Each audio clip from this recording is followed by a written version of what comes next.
lanjut kembali ya. Mohon maaf sekali lagi. Ya. Ini salah satu alasan aku tidak suka virtual. Tidak suka bertemu langsung dengan banyak orang ya. Baik, ini aku lanjutkan. Ya, oke, lanjut. Aku ingin menggambarkan bagaimana sebagai seorang penonton aku kagum betul dengan Mas Don, panggilan Sardono Wikusumo. Jadi ketika kami masuk sebagai penonton, yang kami lihat itu di gedung Geraha Bakti Budaya.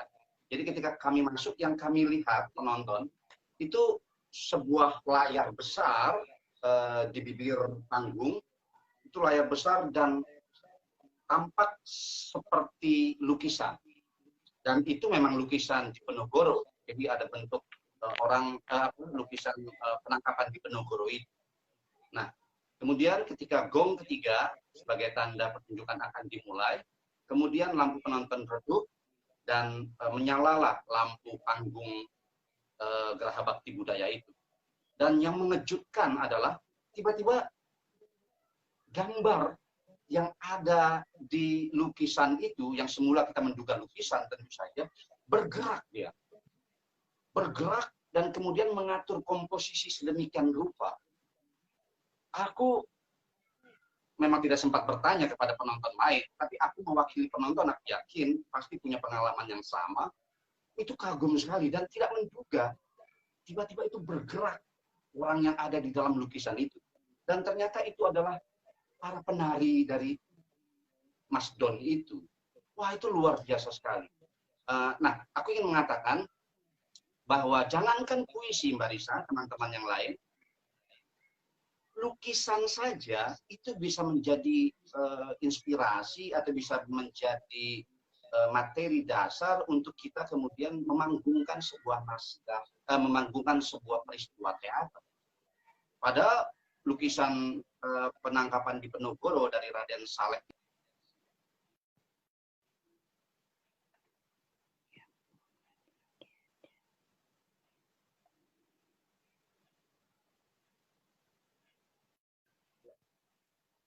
ya, mulai lagi ya.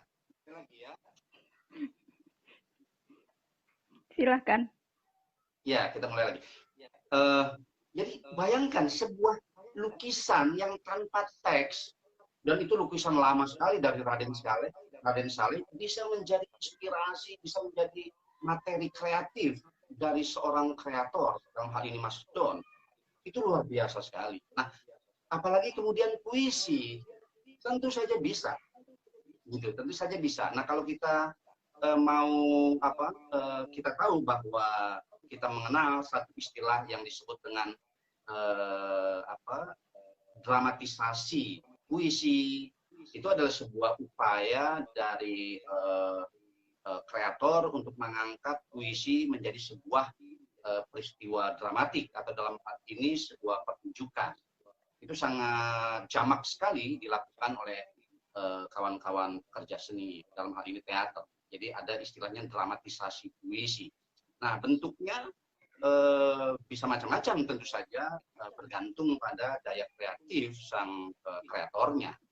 Jadi ada yang letterlux, kemudian secara teks puisi dia bunyikan sebagaimana adanya puisi, kira-kira begitu.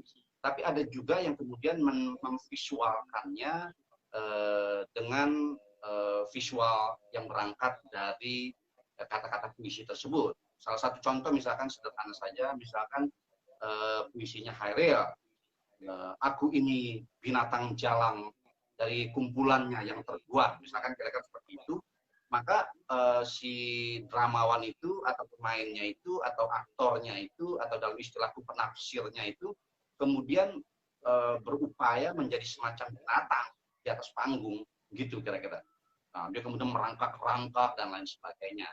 Atau puisinya W.S. Rendra misalkan, puisinya Mas Willy cukup sering dimainkan, misalkan Maria Zaitun, nyanyian angsa,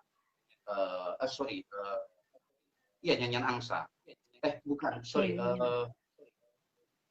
lupa aku tiba-tiba judulnya. Itu juga dimainkan dengan cara nyanyian angsa ya, teksnya ya, Maria Zaitun misalkan. Jadi Maria Zaitun kemudian divisualisasikan sebagai seorang yang pelacur, yang sengsara, yang memiliki penyakit kelamin dan lain sebagainya.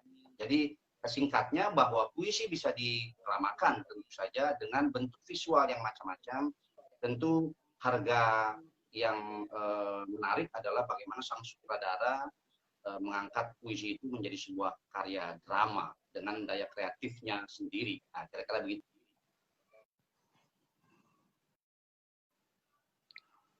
Putus lagi aja.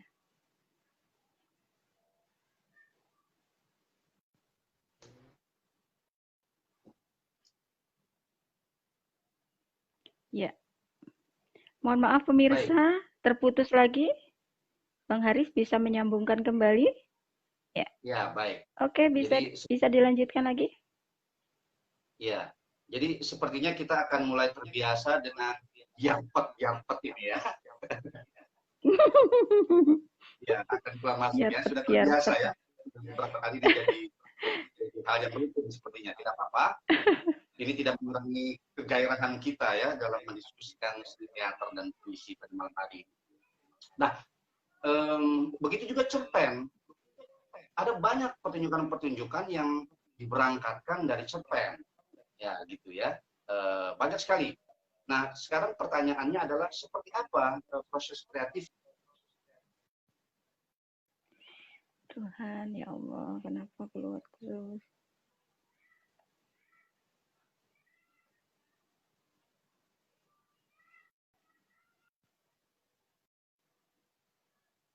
Iya. Oke, lanjut Bang Haris. Ya, oke. Wah, ini waktu kita dikorupsi oleh jarpet ya. Iya, betul nih. Nggak apa-apa, nanti ditambahkan. Ya. Oke, jadi pertanyaannya sekarang seperti apa proses kreatifnya? Nah, jawabannya tentu bergantung betul kepada masing-masing kreatornya. Bisa dia menuliskan ulang naskah itu, atau bisa juga dia tidak menuliskannya, dia berangkat dari peristiwa yang ada di naskah aslinya, entah itu cerpen, entah itu puisi. Jadi tergantung pada daya kreatif sutradaranya. Gitu. Tetapi yang ingin aku katakan bahwa apapun bisa dijadikan, bisa diadopsi menjadi sebuah karya pertunjukan teater. Disitulah menariknya sebuah karya teater. Dia bisa menggunakan, bahkan musik juga bisa diangkat menjadi sebuah karya pertunjukan teater. Begitu, Mbak Arisa. Oke, menarik sekali ya. Jadi teater ini bisa dikontemplasi dengan berbagai macam genre sastra yang ada ya. Tidak harus melulu dari teater itu sendiri, naskah teater itu sendiri. Jadi dari puisi bisa, dari cerpen bisa, dari mana-mana bisa, tergantung kreatornya mau diubah menjadi teks drama atau teks teater atau tidak, tergantung kreatornya itu sendiri. Begitu ya, Bang ya? Ya, Terus ada lagi nih, Bang. Ya. Satu lagi, ada pertanyaan lagi. Saya sering menyaksikan pertunjukan monolog gitu ya, Bang. Nah, apakah monolog itu sendiri bagian atau anak-anak dari produknya teater juga, Bang? Atau dia memang berdiri sendiri gitu? Bisa dijelaskan barangkali, Bang? Ya, baik. Kalau dalam konteks hari ini, monolog sebetulnya sudah menjadi bidang, atau bukan bidang ya, menjadi sebuah kreativitas tersendiri dalam konteks hari ini ya. Tetapi sebelumnya sebetulnya monolog itu sudah ada dalam bentuk yang lebih sederhana tentu saja. Di dalam naskah-naskah Babon, misalkan naskah-naskah Shakespeare atau naskah-naskah Yunani, itu ada banyak sekali peluang-peluang aktor untuk memonologkan sebuah adegan. Nah, di dalam naskah Babon itu atau dalam naskah-naskah yang besar itu, dalam tanda petik jumlah halaman, adegan, babak, makanya disebut besar, itu ada terselip 2 atau 3 adegan yang diistilahkan dengan soliloquy. Jadi ada aktor yang berbicara sendiri, kira-kira begitu. Ada aktor yang mengekspresikan perasaan batin dirinya sendiri. Nah, itu ditulis dalam sebuah bentuk penulisan yang diistilahkan dengan soliloquy, dan dia kemudian tampil di satu adegan sendirian, gitu. Bisa menceracau begitu. Hilang lagi.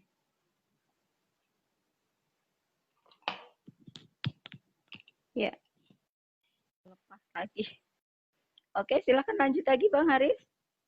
Ya, semoga pikiranku tidak putus.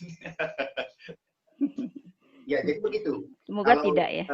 Oke. Ya, diistilahkan dengan soliloquy. Tetapi monolog hari ini kemudian dia menjadi satu pilihan kreatif tersendiri. Menarik sebetulnya. Kenapa? Karena ada banyak alasan kemudian monolog berkembang ya. Salah satu alasannya barangkali aku bisa mencatat karena mahalnya produksi teater dengan jumlah pemain yang juga agak sulit kita memegang komitmen mereka dengan waktu latihan dan lain sebagainya. Akhirnya kemudian yang paling mungkin dilakukan adalah ya sudah bermain sendiri gitu. Akhirnya dengan katakanlah keterbatasan itu, maka monolog kemudian berkembang menjadi sebuah pilihan kreatif yang bisa diambil zaman ini, hari ini, gitu, dengan pertimbangan-pertimbangan tadi, menyangkut pendanaan, menyangkut waktu latihan yang lebih fleksibel karena bisa latihan sendiri di rumah dan lain sebagainya. Jadi jawabannya adalah bahwa monolog sebetulnya bisa berdiri sendiri sekarang, tetapi pada awal-awalnya memang dia menjadi bagian dari sebuah peristiwa besar yang dibangun di atas teater, gitu. Setidaknya yang terjadi di Indonesia seperti itu ya. Ada juga istilah-istilah lain yang barangkali berdekatan dengan monolog, yaitu one man show, one man play dan lain sebagainya.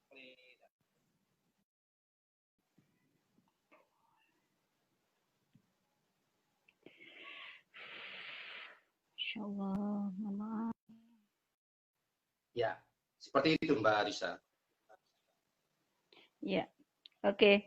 Ada komentar dari pemirsa ini Bang Haris, boleh saya bacakan sebelum kita lanjutkan lagi ya. Ini dari Bang Riri Satria. Menarik penjelasan Bang Haris.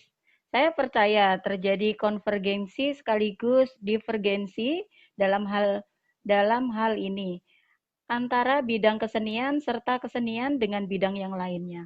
Nah, kalau dikatakan divergensi dan konvergensi seperti ini gitu ya, Bang Haris, berangkat dari situ, itu kira-kira ketika akan diterjunkan menjadi sebuah drama atau teater, itu seperti apa? Kalau tadi kan titik beratnya Bang Haris itu kan kehidupan kita sehari-hari.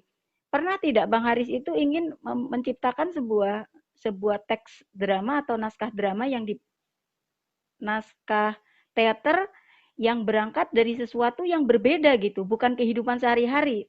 Apa sih namanya, kayak seperti film Star Trek itu dunia lain gitu loh. Pernah tidak yang seperti itu Bang Haris?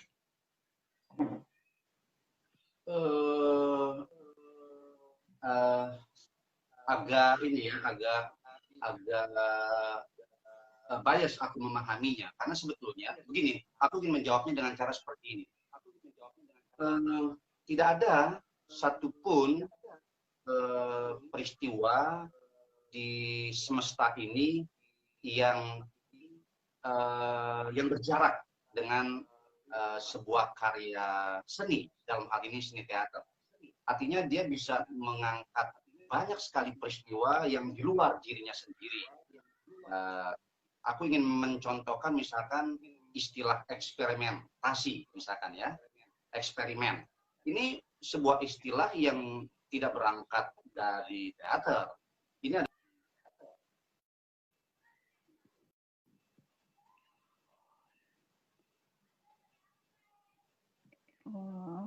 Lupa terus.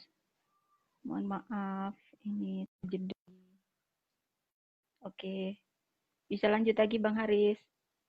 Ya, jedahnya terlalu cepat. Kalau agak lama barangkali bisa ngopi-ngopi. Ini ngajak ngopi nih. Baik. Oke, lanjut Bang Haris. Satu istilah. Ya, satu istilah sederhana saja, ini barangkali tidak bisa menjawab Udari di Satria tadi, tetapi setidaknya bisa menjadi bisa menjadi contoh bahwa di luar teater itu banyak sekali yang bisa kemudian diadopsi menjadi milik teater, padahal sebelumnya bukan milik teater. Aku ingin mencontohkan satu istilah eksperimentasi misalkan. Ini bukan istilah dari teater, tapi ini istilah kedokteran, ya. Dan kemudian eksperimen ini diambil oleh dunia teater, kemudian menjadi sebuah genre baru, ya, yang diistilahkan dengan teater eksperimental, gitu.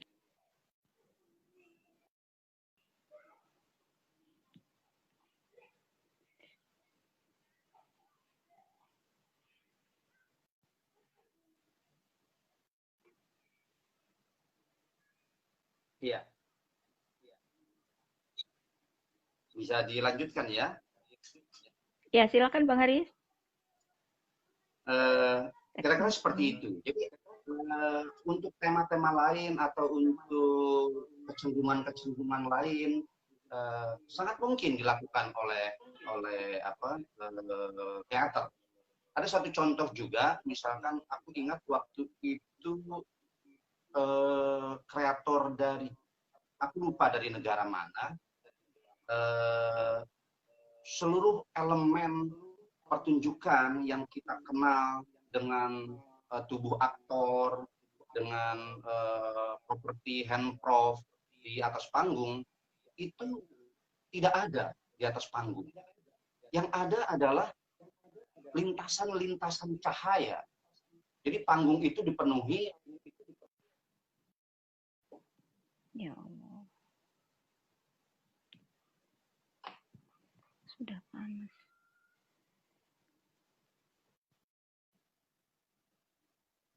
Oke, lanjut. Ya. Nah, yang ada adalah lintasan-lintasan cahaya, vertikal, horizontal, saling silang, dan lain sebagainya. Nah, itu menjadi sebuah pertunjukan yang sangat dramatik, gitu, sangat dramatik, dan barulah pada ujungnya muncul tubuh-tubuh aktor, gitu ya, tanpa kata-kata. Nah, itu menjadi semacam peristiwa dramatik, bagaimana cahaya yang dikreasikan oleh seorang kreator menjadi sebuah pertunjukan visual teater, gitu. Ya, tentu kita bisa berdebat panjang apakah ini peristiwa teater atau peristiwa teknologi atau apa gitu, tetapi karena itu ditampilkan di atas panggung, maka itu adalah sebuah medium seni pertunjukan. Artinya dia bisa menjadi bisa diklaim sebagai sebuah pertunjukan teater. Ya Allah. Mohon maaf pemirsa yang ada di rumah dan di mana saja berada, kita sering terjeda mungkin sinyal di sana atau seperti apa ya.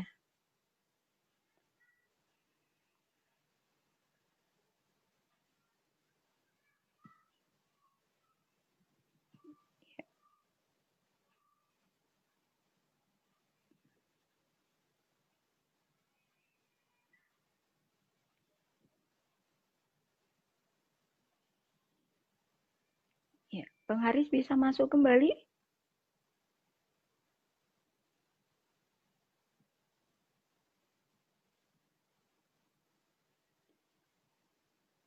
Apa karena malam minggu ya? Jadi banyak yang online sehingga keluar masuk keluar masuk.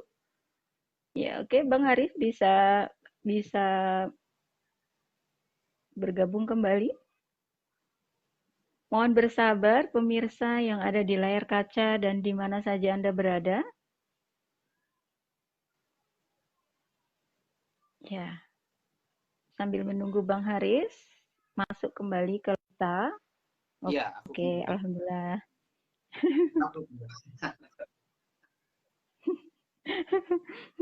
Ya Allah, mohon maaf ini bagaimana ini sinyal seperti ini mungkin karena malam minggu banyak yang online ya, Bang Haris. Oke, bisa dilanjutkan lagi Bang Haris. Ya, ini menjadi pelajaran buat panitia, nanti harus potong tumpeng dulu ya, atau doa bersama ya. Aduh, ya Allah, subhanallah. Jadi lebih kurang seperti itu, Mbak Risa, untuk menjawab dari Risa Tria tadi ya. Artinya apapun yang berada dalam kehidupan ini, entah itu teks, entah itu disiplin ilmu, entah itu apapun, itu bisa sangat mungkin untuk dikreasikan menjadi sebuah karya seni pertunjukan, dalam hal ini seni teater. Begitu. Oke.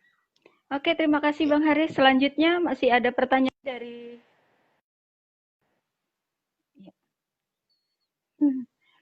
ya, masih ada pertanyaan dari pemirsa yang hadir malam hari ini. Oke, Bang Haris bisa mendengarkan suara saya?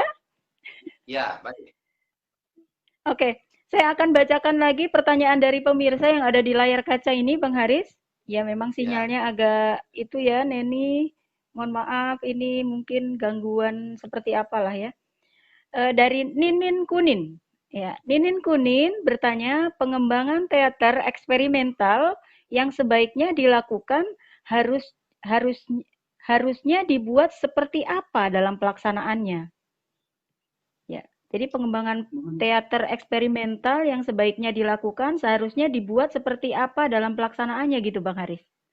Pertanyaan dari Ninin Kunin. Ninin Hunin apa Ninin Kunin?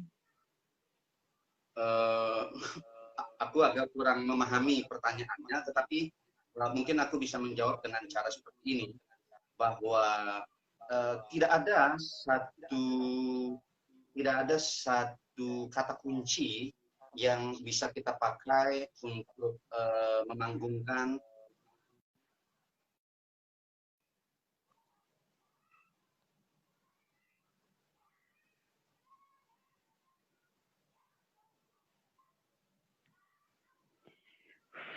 Ya Allah, sinyalnya keluar masuk.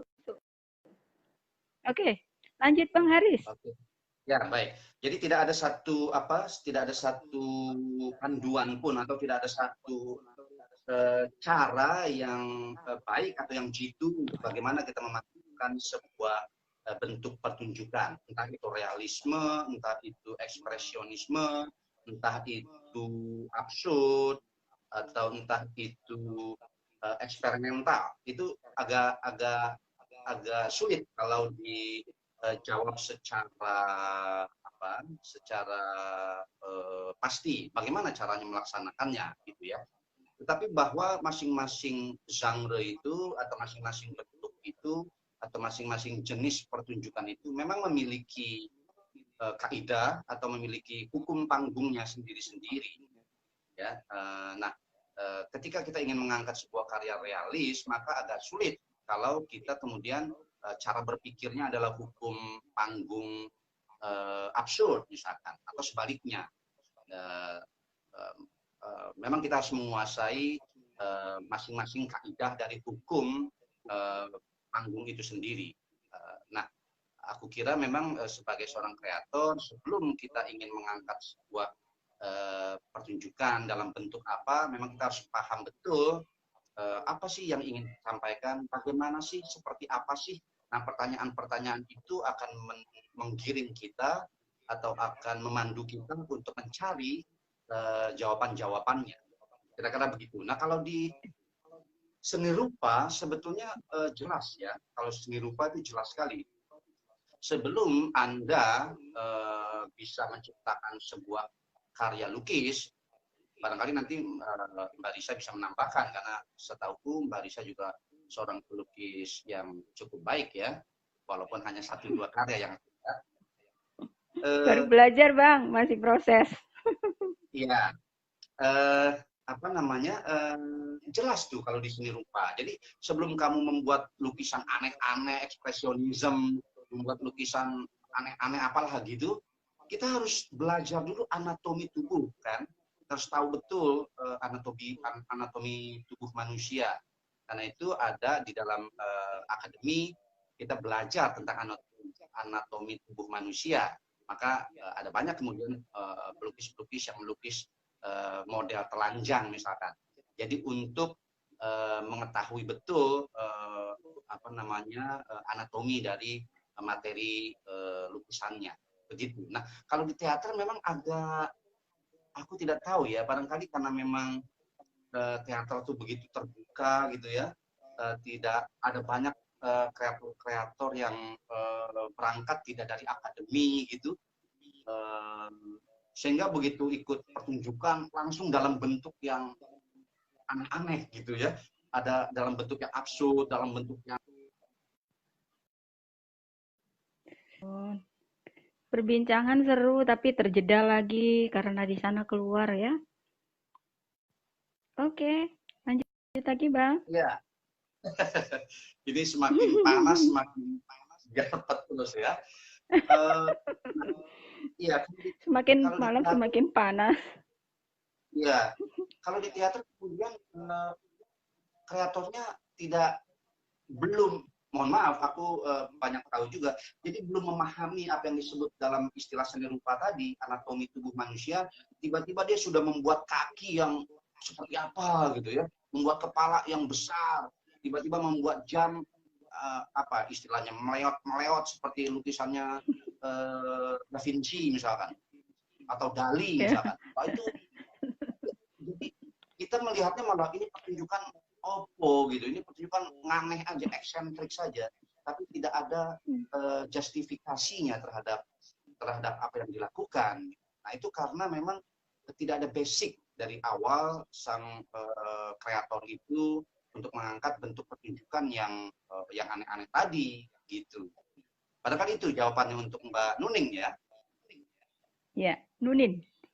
Selanjutnya ya. Bang Haris, ada lagi yang bertanya. Ini dari semakin menarik nih, banyak yang bertanya Bang Haris. Dari ya. Jusiman Desirua.